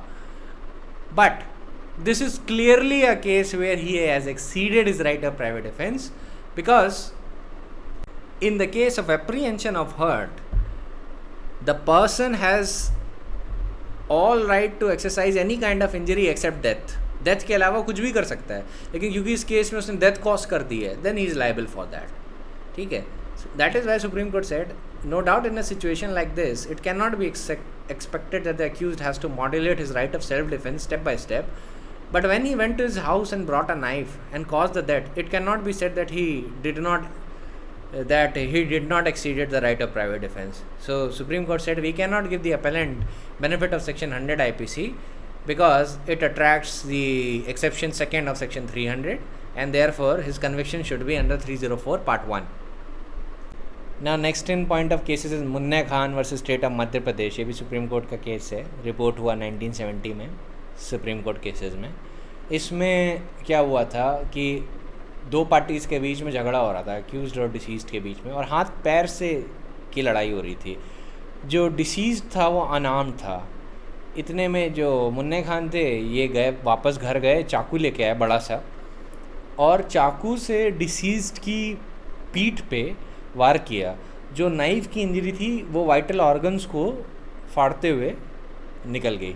In this situation the court ने सारी totality of the circumstances को देखते हुए बोला कि आप कोई भी और इंजरी कर सकते थे। देखिए ऐसी सिचुएशन में हर्ट का डर था।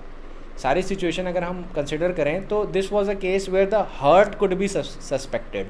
यहाँ पे ग्रीवियस हर्ट की सिचुएशन नहीं आ रही थी, या डेथ का भी अप्रीहेंशन नहीं था, ना ग्रीवियस हर्ट का अप्रीहेंशन था, सिर्फ हर्ट का अप्रीहेंशन था। और ऐसी सिचुएशन में अक्यूज्ड ने एक अनआर्म्ड पर्सन पे, even though he was the aggressor, उस पर नाइफ से हमला किया। That by itself is exceeding the right of private defence, and it was much more excessive that the blow with the knife was given on the vital part of the body.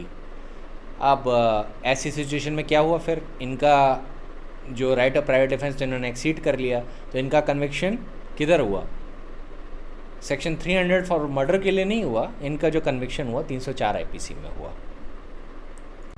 Mahavir Chaudhary versus state of Bihar, ये मैं आपको right of private defence में भी दे चुका हूँ। वहाँ पे भी सुप्रीम कोर्ट ने वही पॉइंट रीटरेट किया कि right of private defence can not be use to kill a wrong doer unless the person concerned has a reasonable cause to fear that death और grievous hurt will otherwise be the consequence. तो ये जितना भी जो right of private defence का exception है, ये आपको क्लब करना है, जो मैंने आपको सेक्शन 96 से लेके 106 पे जितना भी लेक्चर दिया और बाकी जो स्टडी नोट्स दिए हैं उसके पॉइंट ऑफ व्यू से आपको क्लब करना है। Then you will get the totality of the situation की कैसे एक्सीड होगा। तभी राइट ऑफ प्राइवेट डिफेंस आपको पहले बताना ज़रूरी था before I came to murder. अब Bal Mukund Nanda versus state of Madhya Pradesh में क्या हुआ था कि ये एक ओपन लैंड को लेके झगड़ा था, एग्रीकल्चरल लैंड को लेके। आप जब भी विलेज साइड के केसेस देखेंगे तो आप देखेंगे मैक्सिमम केसेस एग्रीकल्चरल लैंड को लेके हैं, मैक्सिमम। तो एग्रीकल्चरल लैंड को लेके, क्योंकि वो उनकी source of survival and livelihood होता है, तो उसको लेके बड़ी फियर्स लड़ाइयाँ होती हैं। तो हुआ क्या कि ऑक्यूपेंसी ऑफ लैंड को लेके झगड़ा हो रहा था दो पार्टीज़ के बीच। एक पार्टी ने क्या किया, वो फायर आर्म लेके गई थी कि भाई आज हम इसको मार देंगे। दूसरी पार्टी को ये पता नहीं था वो झगड़ा कर रहे थे, तो एक ने उस पर अटैक किया। जब पर्सन्स लड़ाई करने जब जा रहे थे तो उन्होंने फायर आर्म सिर्फ अपने प्रोटेक्शन के लिए डाला था कि कुछ होगा तो हम मार देंगे, पर झगड़ा सिर्फ बातों से हो रहा था और मैक्सिमम टू मैक्सिमम थोड़ा आगे चल के हाथ पैर चले थे। तो कोर्ट ने सारी सिचुएशंस को कंसिडर करते हुए देखा कि झगड़ा हो रहा था, दोनों एक दूसरे को प्लॉट से एविक्ट करना चाह रहे थे, लेकिन चूंकि एक आदमी ने फायर आर्म यूज़ किया, तो हालांकि इन फैक्ट्स और सर्कमस्टेंसेस पे बाल Mukund versus state of Madhya Pradesh में राइट ऑफ प्राइवेट डिफेंस तो था, पर उसने right of private defence exceed कर दिया। क्योंकि जब हाथ पैर और सिंपल स्टिक्स से लड़ाई हो रही है तो आप वहाँ पे फायर आर्म लेके गए, दैट इटसेल्फ, और उसको यूज़ करना is exceeding the right of private defence, क्योंकि आपको एप्रीहेंशन हर्ट का था, डेथ या ग्रीवियस हर्ट का नहीं था इस केस में। एंड इन दैट सिचुएशन इनका भी जो कन्विक्शन हुआ वो 304 पार्ट 1 में हुआ, because he exceeded is right of private defence. Murder में नहीं हुआ। अब देख रहे हैं एक भी केस में मर्डर में यहाँ पे कन्विक्शन नहीं हो रहा है इन the case of exceeding the right of private defence. जब आप एक्सीड कर देते हैं राइट ऑफ प्राइवेट डिफेंस तो आप सेक्शन 300 के एक्सेप्शन 2 में फॉल करते हैं। इनफैक्ट एक इंटरेस्टिंग बात बताता हूँ कि जब ड्राफ्टिंग कमेटी कंसिडर कर रही थी कि हम ये exceeding the right of private defence पे एक्सेप्शन दें मर्डर का, तो इस पर एक बात बोली गई थी कि देखिए हम लोग ऑटोमेटिकली एक आदमी को राइट दे रहे हैं जान लेने का, तो हम उसको डेंजरसली क्लोज ले आते हैं मर्डर को लेके। तो अगर मान लीजिए उसे कुछ मिस एप्रीहेंशन हो जाता है, वो ढंग से राइट ऑफ प्राइवेट डिफेंस नहीं एक्सरसाइज कर पाता और उसे एक्सीड कर जाता है, तो उसको एक असैसिन की तरह ट्रीट नहीं करना चाहिए, उसको एक मर्डर की तरह ट्रीट नहीं करना चाहिए, उसको एक्चुअली बेनिफिट देना चाहिए। He is not an assassin because we ourselves are inviting him to almost a border line of murder, क्योंकि राइट ऑफ प्राइवेट डिफेंस में under section 100 and 103 death cause करने का भी राइट है। तो कोर्ट कई सर्कमस्टेंसेस में, ये जो ड्राफ्टिंग कमेटी थी वो सर्कमस्टेंसेस में ये सोच रही थी कि क्योंकि हम ही उसको ये राइट दे रहे हैं तो बहुत सर्कमस्टेंसेस ऐसे हो सकते हैं कि वो एक्सीड कर जाए गलती से कई मैटर्स में। अब हो सकता है उसको ना पता हो क्रिमिनल ट्रेसपास पे मेरे पास नहीं है और क्रिमिनल ट्रेसपास पे उसने डेथ कॉज करने का राइट एक्सरसाइज कर दिया, ही किल्ड दैट पर्सन, जबकि वो राइट अवेलेबल नहीं है 103 में. It is not available in the case of criminal trespass simpliciter. House breaking by night पे अवेलेबल है, और रॉबरी पे अवेलेबल है, 436 में अवेलेबल है, etcetera under 103. Similarly under section 100 death के अप्रीहेंशन पे, ग्रीवियस हर्ट के अप्रीहेंशन में, किडनैपिंग और अबडक्शन के अप्रीहेंशन में, एसेट्रा, इन पे रेलेवेंट है. तो कोर्ट, तो जो ड्राफ्टिंग कमेटी थी वो इस बात से बड़ी कंसर्न थी कि देखिए हम ऑलरेडी यहाँ पे दे रहे हैं, अब कौन से आदमी को पता है कि किस अप्रीहेंशन से हर्ट होगी या ग्रीवियस हर्ट होगी. ये तो जजेस कंसिडर करेंगे by looking at the totality of the circumstances. हो सकता है सारे लोगों को ये ना पता हो, तो ऐसे में आदमी डेंजरसली क्लोज आ जाएगा मर्डर के. So we have to make this exception number 2. तो इसीलिए एक्सेप्शन बना था. फिर एक केस आता है Pritam Singh versus state of Rajasthan. इसमें कोर्ट ने देखा कि अपेलेंट जो थे वो खुद ही एग्रेसर थे, वो खुद ही झगड़ा करने गए थे और खुद ही फुली आर्म्ड गए थे, और उन्होंने उस पार्टी को मार दिया जो right of private offence exercise कर रहे थे. तो यहाँ पे कोर्ट ने बोला कि आप लोग जो हैं वो खुद ही एग्रेसर है, तो राइट ऑफ प्राइवेट डिफेंस तो आपके पास अवेलेबल होता ही नहीं है. प्रिंसिपल याद रखिएगा, there is no right of private defence against the right of private defence, and the aggressor are not entitled to the right of private defence. ठीक है. Then next case is Mohammad Khan and others versus state of Madhya Pradesh. In this court also rightly concluded that the right of self-defense only arises if the apprehension is unexpected and one taken is unaware of it. If one enters into an inevitable danger with the fullest intimation beforehand and goes there armed to fight out, the right cannot be claimed. अगर आदमी खुद ही लड़ने जा रहा है, मैंने आपको बताया था राइट ऑफ प्राइवेट डिफेंस में कि फ्री फाइट में राइट ऑफ प्राइवेट डिफेंस नहीं अवेलेबल होता. तो अगर एक आदमी खुद ही वहाँ पे जा रहा है झगड़ा करने और फुली अवेयर है इस सिचुएशन का कि वो भी अपनी पावर एक्सरसाइज करेगा, मैं भी अपनी पावर एक्सरसाइज करूँगा, तो यहाँ पे राइट ऑफ प्राइवेट डिफेंस नहीं दिख रहा, वो तो वहाँ पे एग्रेशन में पार्टिसिपेट करने जा रहा है. तो ऐसे केस में भी राइट ऑफ प्राइवेट डिफेंस नहीं दिया जा सकता. ठीक है. You can not claim the right of private defence in that situation. तो ये कुछ पॉइंट्स हो गए. अब आते हैं हम लोग एक्सेप्शन 3 पे. स्टडी नोट्स में देख लीजिएगा, थोड़े और आपको मिल जाएंगे, बट प्राइमरली यही है, इस पे ज़्यादा कुछ नहीं है. एक्सेप्शन नंबर 3 पे आते हैं. एक्सेप्शन नंबर 3 क्या कहता है? Culpable homicide is not murder if the offender being a public servant और aiding a public servant acting in advancement of public justice, advancement of public service पे ऐड करिए, वो मार्क करिए, exceeds the power given to him by law, exceed को mark करिए, and causes death by doing an act which he in good faith believes to be lawful and necessary for due discharge of his duty as such public servant and without ill will towards the person whose death is caused. तो देखिए इसमें क्या क्या essential है. Good faith, believing lawful and necessary for due discharge of his duty and without ill will towards the person to whom death is caused. ये ज़्यादातर पता है एक्सेप्शन किस पे अप्लाई करता है? ये ज़्यादातर प्लीड करना पड़ता है पुलिस ऑफिसर्स को जब उन पे इनकाउंटर किलिंग का आरोप लगता है, और जनरली एक्सेप्शन नंबर 3 ही क्लेम करते हैं. एक बात का ध्यान रखिएगा, एक्सेप्शन नंबर 3 का मतलब ये नहीं है कि वो अक्विट हो जाएंगे, उनको कल्पेबल होमिसाइड की सज़ा होगी, मर्डर की नहीं. फेक इनकाउंटर्स पे मर्डर की सज़ा होती है, टू द पॉइंट कि सुप्रीम कोर्ट ने ये भी कह दिया है कि इसमें तो सिर्फ डेथ पेनल्टी मिलनी है आपको फेक इनकाउंटर्स के केसेस पे.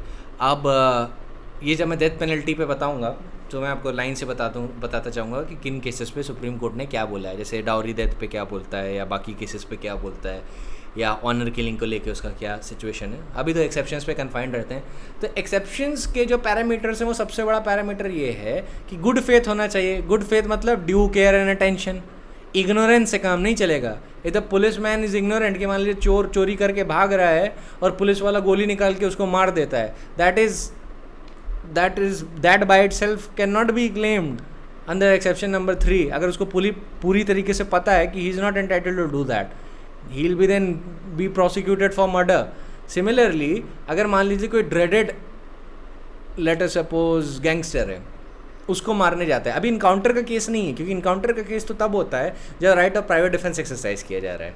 पुलिस इनकाउंटर कब करती है? जब जो गैंगस्टर होता है वो खुद गोली चला रहा है. तो इनकाउंटर के केसेस में ध्यान रखिएगा, it is nothing but the exercise of right of private defence police के पॉइंट ऑफ व्यू से, और वहाँ पे right of private defence satisfy करना होता है. तो अगर मान लीजिए कोई रॉबर है, वो लेट अस सपोज भाग रहा है, तो right of the private defence का लॉ क्या कहता है कि एक पॉइंट के बाद वो सीज कर जाता है. Now he is running away, अब पुलिस ऑफिसर को लगता है कि अगर वो नहीं उसने उसको रोका तो ऐसे केस में वो जाके और हीनियस क्राइम कमिट करेगा, लेट अस सपोज। तो वो अगर गोली मार देता है उसको और वो लग जाती है और वो मर जाता है, पर वो गुड फेथ में मारता है और उसके पास रॉबर के खिलाफ कोई भी इल विल नहीं है, सर्कमस्टेंसेस में दिख भी नहीं जाना चाहिए कि इल विल है, तब उसको एक्सेप्शन 3 का बेनिफिट मिल जाएगा। और ये जो एक्सेप्शंस है ना, ये प्रिपॉन्डरेंस ऑफ प्रोबेबिलिटीज़ पे प्रूव किए जाते हैं, इनको बियॉन्ड रीजनेबल डाउट प्रूव करने की कोई ज़रूरत नहीं है। और बर्डन ऑफ प्रूफ इसका किसके ऊपर होता है? डिफेंस के ऊपर होता है। तो अगर गुड फेथ में without ill will towards the person of whose death is caused and in discharge of his duty अगर ये काम किया गया है तो एक्सेप्शन नंबर 3 मिलेगा। ऐसे में मर्डर की सज़ा के बिना कल्पेबल होमिसाइड हो जाएगी। A person would not be convicted of murder but would be convicted of culpable homicide not amounting to murder. ठीक है, तो ये एक्सेप्शन नंबर 3 है प्राइमरली। इस पर ज़्यादा कोई केस लॉ है नहीं और ना इस पर ज़्यादा कुछ पूछा जाता है। इस पर एक ही केस है, सत्यवीर सिंह राठी, और बाकी इधर उधर के छोटे मोटे केसेस हैं। इस पर कोई लॉ का पॉइंट ज़्यादा एलैबोरेटेड नहीं है। So you can just take one case. Satyavir Singh Rathi में तो खैर डिफेंस नहीं दिया गया था इस बात का, क्योंकि वो प्रूव नहीं हो पाया था फैक्ट्स में। पर आपको किस चीज़ पे ध्यान देना है? गुड फेथ का मतलब है due care and attention. Police वाला जानबूझ के अगर किसी को गोली मारता है तो due care and attention he absent हो जाएगा। गुड फेथ का जो क्लॉज है ना, वो एब्सेंट हो जाएगा। वहाँ पे उसको सज़ा हो जाएगी किसकी? मर्डर की, बिकॉज एक्सेप्शन नंबर 3 का गुड फेथ एब्सेंट है। ध्यान रखिएगा, जब भी आप जो वर्ड्स पढ़ रहे हैं ना, ये words totality of the circumstances में प्रूव होने चाहिए। अगर वो नहीं हुए तो अ person would be convicted for murder, उसको बेनिफिट नहीं मिलेगा एक्सेप्शन का। और एक्सेप्शन का बेनिफिट मिलने का मतलब ये मत समझ लीजिएगा कि अक्विटल है, यही है कि वो मर्डर से कल्पेबल होमिसाइड में बदल जाएगा। Culpable homicide not amounting to murder. जो मर्डर होता है उसका पूरा नाम होता है culpable homicide amounting to murder, and जो 304 है उसको कहते हैं culpable homicide not amounting to murder. तो एक्सेप्शन नंबर 3 में आप हमेशा ध्यान रखिएगा, फैक्टर सर्कमस्टेंसेस में डिस्चार्ज ऑफ हिज ड्यूटी का पार्ट होना चाहिए, गुड फेथ में ऐड करना चाहिए, and the person whose death is caused, उसके खिलाफ इल विल नहीं होनी चाहिए। अगर लेट अस सपोज पुलिस वाले ने रिवेंज में मारा है, या लेट अस सपोज उसकी पास्ट एनिमिटी थी, तो इवन दो गुड फेथ शायद प्रूव हो जाए, even though due discharge of his duty as a public servant prove हो जाए, पर चूंकि इल विल का क्लॉज प्रेजेंट है, इल विल एब्सेंट नहीं है, इल विल प्रेजेंट है, तो उस केस में उसको एक्सेप्शन नंबर 3 का बेनिफिट नहीं मिलेगा, उसको जो है मर्डर की सज़ा होगी। All right, so that is it for today. Exception number 3 तक हम लोग ने कर लिया है। अब एक्सेप्शन नंबर 4 और एक्सेप्शन नंबर 5 करना है। So in next lecture will deal with the exceptions. फिर हम लोग डेथ पेनल्टी पे कल ही डील करेंगे, और उसके बाद आपका मर्डर का टॉपिक ख़त्म हो जाएगा। उसके बाद सारे टॉपिक छोटे छोटे हैं। It will take I think a few lectures to get them over with. So I hope that you are understanding these points. These are the most complex areas of law, और आप इस पे जितना सवाल पूछ सकते हैं पूछिए, that would be invited. ठीक है, so that is it for today. I'll meet you tomorrow.